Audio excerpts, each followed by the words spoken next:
Welcome to the Spark of Insanity, the Dangers of CFLs. This is part number 3. Alright, today we're going to talk about the amount of light produced. One of the most obvious lies about CFLs is how they're supposed to save you money by producing more light. In study after study, not just done by independent researchers, but even the Department of Energy, they found that with their caliper reports, that these CFLs were producing really low light outputs. CFLs produce less light than incandescents on the initial warm-up period. In fact, alright, you could probably only get about half the rated light, and thus can cause you to actually turn on more lamps and use more electricity. Warm-up should take at least 3 minutes according to the National Center for Policy Analysis. CFLs were never designed to be used in cold outdoor conditions and thus will never reach their maximum illumination. Cold CFLs are rumored to actually pull in more current than warm CFLs, perhaps actually eating more electricity in the process. This is the NCPA report I got some of that information from. And let's talk about facts on light output. One report found that on average, at the 3/8 of life point, light output was only 50% of the rated levels. One report from the Department of Energy stated that after 40% of rated service life, 1/4 of the lamps they had didn't match the rated lumens at all. Once again, in the Department of Energy caliper testing study, the light outputs of several test lamps had dropped more than 50% within the first 1,000 hours, even though manufacturers were claiming lifetimes between 6,000 and 10,000 hours. The measured efficiency was smaller than what was declared. It was supposed to be, let's say, between 45 and 65 lumens per watt, but the actual measured values were more like around 30 lumens per watt, or even lower.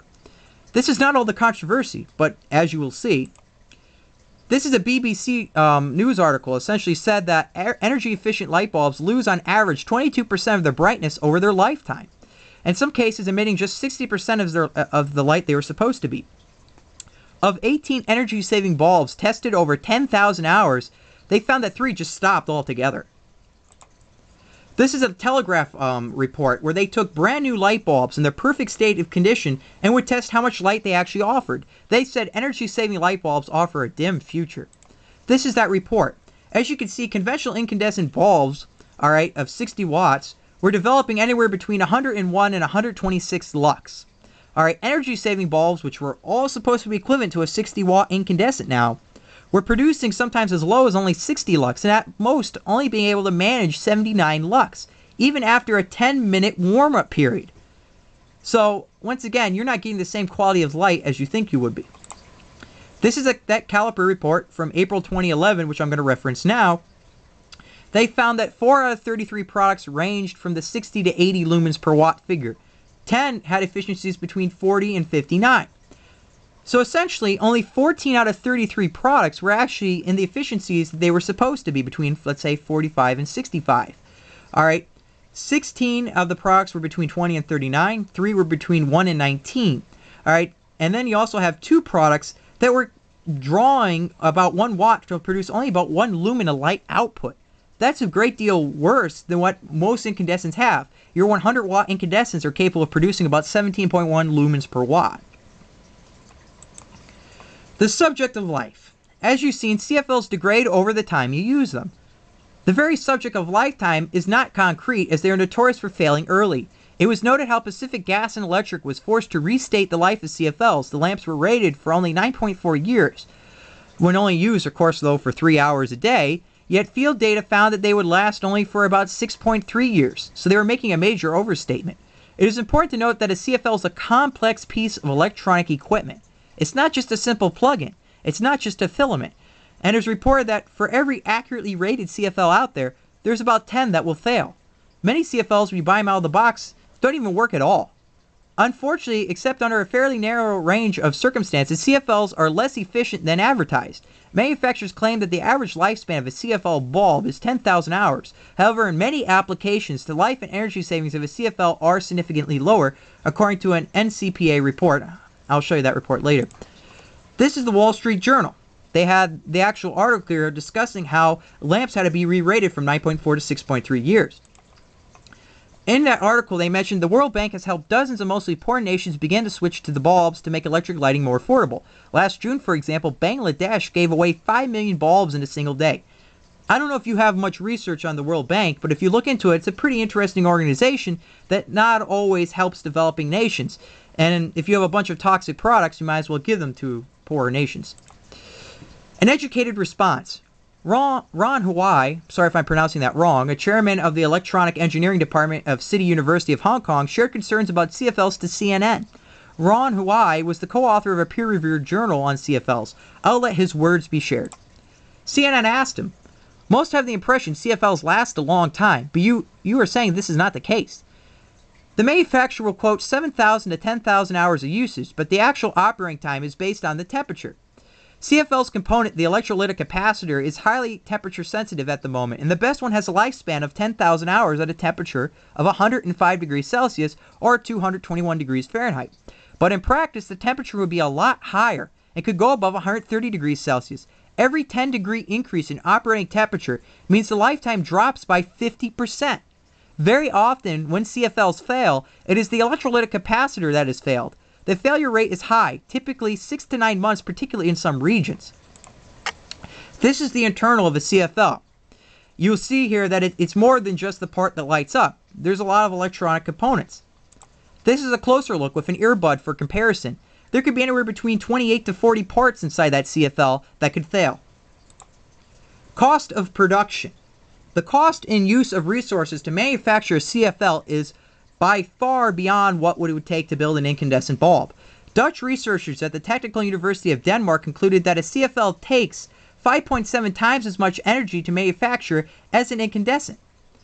The Watt.com has actually constructed a chart explaining the cost and energy and raw materials. This is that chart. As you can see, a CFL actually will take more energy to produce than an incandescent, and in fact, you can build about 8 incandescents for the same amount of energy. You could build a single CFL bulb. Severe lack of flexibility. CFLs, due to their design, cannot be used in a variety of locations. Applications in which lighting is used only briefly, such as closets, bathrooms, motion detectors, and so forth, will actually cause a CFL to burn out as quickly as a regular incandescent bulb. That's according to the NCPA. CFLs emit infrared light that can interfere with remote-controlled devices such as televisions, video games, and stereo equipment. Once again, NCPA. CFLs can emit an annoying buzz. CFLs emit radio interference that can react with radios, cordless phones, and other devices. In fact, many packages will actually state these warnings. GE suggests that you avoid placing CFLs anywhere near electronics. CFLs can damage the quality of electricity in your power grid. For example, one study related to an isolated island supply system found that CFLs were essentially being used to replace the incandescent lamps because of their energy savings, but they resulted in total harmonic distortion values exceeding 30%. You can actually damage the quality of electricity on your grid. Severe lack of flexibility, too. CFLs can never be used in fridges, microwaves, or most appliances. In the cold, they will never provide the necessary light, even if continually functioning. A microwave would most likely cause a serious fire. Anywhere a broken bulb can occur, you cannot use a CFL.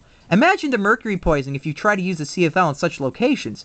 An article from August 27, 2009 actually elaborated that the light bulb ban is actually putting fairground rides at risk. See, in Europe, where they have a ban on incandescent bulbs, they have a lot of problems with traditional fairground rides, especially during turn of the century. That orange glow of the incandescent bulb brings people to the park for the nostalgic feel, and also many of these fixtures need antique bulbs that only are available as incandescent, and the idea of, kids running around and rides moving fast and heavy metal objects breaking bulbs and mercury poisoning is a serious concern. This is that NCPA report, once again, I'm using as a source. And the loss of American jobs. This is a very important piece here. It says here that no CFLs are actually made in the United States. About 95% of them are coming from China. GE actually closed down plants inside the United States that were going to produce high-efficient incandescent lighting, or HEIs. The reasoning was a lack of consumer interest. Take that as you will. The manufacturing resources were instead spent on expansion into foreign countries, particularly for CFL manufacturers. This is an article that discussed the Virginia plant in GE, owned by GE, closing. Now, who killed the HEI? High-efficient incandescent lighting is not a new idea. There is a large history of incandescent technology actually being restricted. Here's some clips from articles that I found on the internet. General Electric Corporation, the world's largest maker of traditional bulbs, said that by 2010, it is hoped that they have on the market a new efficiency incandescent bulb that will be 4 times as efficient as today's 125-year-old technology. It is said that such bulbs will closely rival fluorescent bulbs for efficiency with no mercury. Another article, on May 15, 2007, Michael Scott, a Cleveland Plain Dealer reporter, wrote that General Electric announced by 2010 it will offer incandescent bulbs twice as efficient as those sold today and 4 times as efficient as 2012. A little bit different than the previous report, but still showing a figure potentially as high as 4 times as efficient. Now, lamp re-rating. I'm going to stop this video here because this is a very, very interesting little piece of information not too many people know about. I want to be able to dedicate some time to it. So stay tuned for the next part, which I believe will be part 4.